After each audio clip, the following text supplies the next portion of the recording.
அன்பு சொந்தங்களே, நம்மளுடைய சேனலை பார்க்குற அனைத்து அன்பு உள்ளங்களும் நம்மளுடைய சேனலை சப்ஸ்கிரைப் பண்ணிட்டு பார்த்தீங்கன்னா எனக்கு கொஞ்சம் யூஸ்ஃபுல்லாக இருக்கும். இப்போ வாங்க நம்ம வீடியோக்குள்ளே போகலாம். என்னை நேசித்தவள் பாகம் 33. நல்ல உறக்கத்தில் தன் நெஞ்சில் ஏதோ ஊறுவது போல் இருக்க பற்றென்று கண் விழித்து பார்த்தான். யுவதி தான் அவன் அருகில் படுத்து தனது கையால் அவன் நெஞ்சில் வருடி கொண்டிருந்தாள். பதறிப்போன இவன், என்னடா கீழ் வந்து படுத்துட்ட என்று கேட்க, தூக்கம் வரல மாமா, அதான் உன்னை பார்த்துக்கிட்டு இருக்கலான்னு கீழே வந்து படுத்தேன் என்றவள் நெஞ்சில் இருந்த கைகளை எடுத்து அவன் கழுத்தில் போட்டு வளைத்து தன் பக்கமாக திருப்பினாள். அதுக்காக தரையில் வந்து படுக்கிறாதா, என்னை எழுப்பியிருக்கலாமே என்றபடி அவள் பக்கமாக ஒரு குளித்து படுத்து யுவதியை தன்னோடு சேர்த்து அணைக்க, யுவதி வலது காலை தூக்கி அவன் மீது போட்டு இவனை தனக்குள் அடக்கினாள். அவளது அணைப்பில் வித்தியாசத்தை உணர்ந்து யுவதி, வேண்டாம்டா, உடம்பு நல்லாகட்டும், இன்னும் ஒரு நாள் தான், வீட்டுக்கு போனதும் பார்த்துக்கலாம் கண்ணம்மா என்று வாய் சொன்னாலும் அவன் உடல் அவள் அணைப்பிற்கு ஏற்ப வளைந்து கொடுத்தது. யுவதி கொஞ்சமாய் மேலேறி தன் நெஞ்சில் அவன் முகத்தை கொண்டு வந்தான். அன்று மாலை யுவன் தான் அவளை துடைத்து பவுடர் போட்டுவிட்டான். அப்போது வராத கிறக்கம் இப்போது அந்த பவுடரும் யுவதியின் உடல் வாசனையும் கலந்து வந்து அவனை கிரங்கடித்தது. அப்புறம் என்ன, இருவரும் சொர்க்கம் காணும் வேகத்தில் ஈடுபட்டனர். அதன் பின் இருவரும் தங்கள் உணர்ச்சிகளை கட்டுப்படுத்தி கொண்டு கீழே இருந்த படுக்கையை சுருட்டி ஒரு ஓரமாக போட்டுவிட்டு இவனும் யுவதியின் கட்டிலில் அவளை அணைத்தபடி படுத்து கொண்டான். அவன் மனது குற்ற உணர்வில் குறுகுறுத்தது. அவளே விரும்பி கேட்டால் கூட மருத்துவமனையில் சிகிச்சையில் இருப்பவளை போய் இப்படி பண்ணிவிட்டோமே என்று வருத்தமாக இருந்தது. அவளை அணைத்து முதுகை வருடியபடி, என்னை மன்னிச்சிடு யுவதி, உன் நிலைமை தெரிந்தும் எனக்கு கட்டுப்படுத்த முடியாமல் இப்படி பண்ணிட்டேன் என்றான். அவன் பரந்த நெஞ்சில் முகத்தை பதித்திருந்த யுவதி அவனை நிமிர்ந்து பார்த்து, ரோசா மாமா, நான் தானே கேட்டேன், அவ்வளவு சந்தோஷமாக 2 பேரும் அனுபவிச்சுட்டு இப்போ இந்த மாதிரி பேசுறியே, எனக்கே இப்போதான் உடம்பு பழைய மாதிரி ஆனது போல இருக்கு. அடுத்த இன்னொரு ரவுண்டு கேட்கலாம்னு யோசிச்சுக்கிட்டு இருக்கேன். நீ என்னடானா மன்னிப்பு கேட்டுக்கிட்டு இருக்க. இன்னைக்கு நீ பண்ணல, கண்டிப்பாக நான் பண்ணியிருப்பேன் என்று குறும்பாக சொல்லிவிட்டு அவன் நெஞ்சில் நறுக்கென்று கிளினான். புஷ், ஏண்டி கிள்ற, அப்புறம் பதிலுக்கு நான் கடிச்சு வைப்பேன் என்றவன் அவளை இறுக்கமாக அணைத்து, இதேபோல் நம்ம என்றும் இருக்கணும் யுவதி, என் கையில் இருக்கும் பொக்கிஷத்தை பாதுகாக்கும் உரிமையை கடைசி வரை தடையில்லாமல் செய்யணும். இப்போ என்னோட பிரார்த்தனை எல்லாம் இதுதான் என்று தொண்டை கரகரக்க பேசினான். யுவதிக்கும் அவன் வார்த்தைகள் அளவு கடந்த மகிழ்ச்சியை கொடுத்தாலும் அவன் மனதை திசை திருப்ப எண்ணி, பேசினது போதும், முதல்ல என்னை தூங்க வைங்க என்று அன்பாக கட்டளையிட்டார்.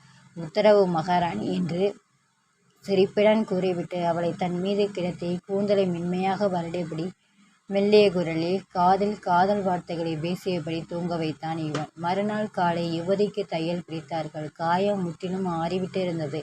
லேசான வடு மட்டும் இருக்க அந்த வடுவை பார்த்ததும் வீரனின் கண்கள் கலங்கியது. அவன் மனசு படும்பாடு புரிந்த யுவன் ஆறுதலாக அவன் தோள்களை தட்டினான். அன்று யுவதி டிச்சார்ஜ் ஆகி வீட்டுக்கு போவதால் ஜோயல் லீவு போட்டுவிட்டு அவள் அருகிலேயே இருந்தாள். வீரன் ஜோயல் பார்வையை பரிமாற்றங்களை வைத்து அவர்களை பற்றி யுவதி ஓரளவுக்கு யூகித்திருக்க, இவன் யுவதியை பார்த்து கண் சிமிட்டி 2 பேரையும் கவனியேன் என்று அதை உறுதி செய்தான். யுவதியின் அருகில் கட்டிலில் அமர்ந்து அவளது மெடிக்கல் ரிப்போர்ட்டை பார்த்து கொண்டிருந்த ஜோயலின் கையை பிடித்து, எனக்கு உங்களை ரொம்ப பிடிச்சிருக்கு டாக்டர், எங்கள் வீட்டில் அடுத்து நடக்கவிருக்கும் விஷயத்துக்கு நீங்கள் கண்டிப்பாக வரணும் என்றாள். யுவதியின் விழிகளில் குறும்பு கொப்பளித்தது. குழப்பமாக யுவதியை ஏறிட்ட ஜோயல், கண்டிப்பாக வருவேன் யுவதி, ஆனால் அடுத்து என்ன விசேஷம் யுவதி என்றதும், அது வேறொன்றும் இல்லைங்க, எங்கள் வீர அண்ணனோட கல்யாணம் தான், எனக்கு பிடிச்ச பெண்ணை தான் எங்கள் அண்ணன் கட்டிக்கும், நான் தான் அதுக்கு பொண்ணு செலக்ட் பண்ணணும், இல்லைன்னா யாரையுமே கட்டிக்காது, அதனால் நானே நல்ல பொண்ணாக பார்த்துட்டேன், ஊருக்கு போனது பேசி முடித்து கல்யாணம் ஏற்பாடு பண்ணிட வேண்டியதான், நீங்கள் கல்யாணத்துக்கு கண்டிப்பாக வரணும் என்று யுவதி அலைந்து கொண்டே போகும். ஜோயல் கலவரத்துடன் வீரனை பார்த்தான். அவனோ அழுது விடுபவன் போல் தனது தங்கையை பார்த்தான். என்னென்ன முழிக்கிற, நான் பார்த்து வச்ச பொண்ணை தானே நீ கல்யாணம் பண்ணுவேன், அதை இவங்க கிட்ட சொல்லனே என்று தனது அண்ணனையும் வம்பிழுத்தார்.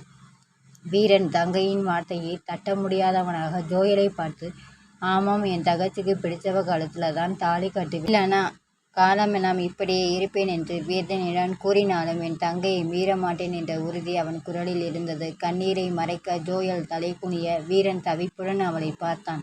அண்ணா, என்கிட்ட வாயேன் என்று யுவதி அழைக்க வீரன் தங்கையின் அருகில் போனான். அவனின் 2 கணங்களையும் கிள்ளி முத்தமிட்டு, என் அண்ணானா அண்ணாதான், ஆனால் அண்ணா, எனக்கு இந்த பொண்ணை பிடிச்சிருந்தாலும் கட்டுவியா என்று விழிகளில் ஆர்வ மின்னலாய் ஒளிர கேட்டாள். வீரன் சில நொடிகள் ஜோயலை மறந்தான். தன் தங்கையின் கைகளை பற்றி தன் கன்னங்களில் வைத்து கொண்டு, என்னடா ராசாத்தி இப்படி கேட்டுட்ட, இனிமே நீதான் எனக்கு உலகமே. உனக்கு பிடிக்காத எதையுமே நான் செய்ய மாட்டேன். நீ என்ன சொல்றியோ அதை செய்வேம்மா. இது சத்தியம் ராசாத்தி என்று கண் கலங்க அவன் சொன்ன அடுத்த நொடி கட்டிலிலிருந்து எழுந்து கொண்டாள் ஜோயல். அவளை நகர விடாமல் கையை பிடித்து கொண்ட யுவதி, சரிண்ணா, எனக்கு இந்த டாக்டர் அம்மாவைத்தான் பிடிச்சிருக்கு.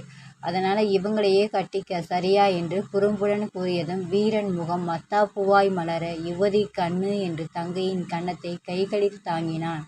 தொடரும். உங்களுக்கு இந்த வீடியோ பிடிச்சிருந்தா லைக் பண்ணுங்கள், ஷேர் பண்ணுங்கள், சப்ஸ்கிரைப் பண்ணுங்கள். தேங்க்ஸ் ஃபார் வாட்சிங்.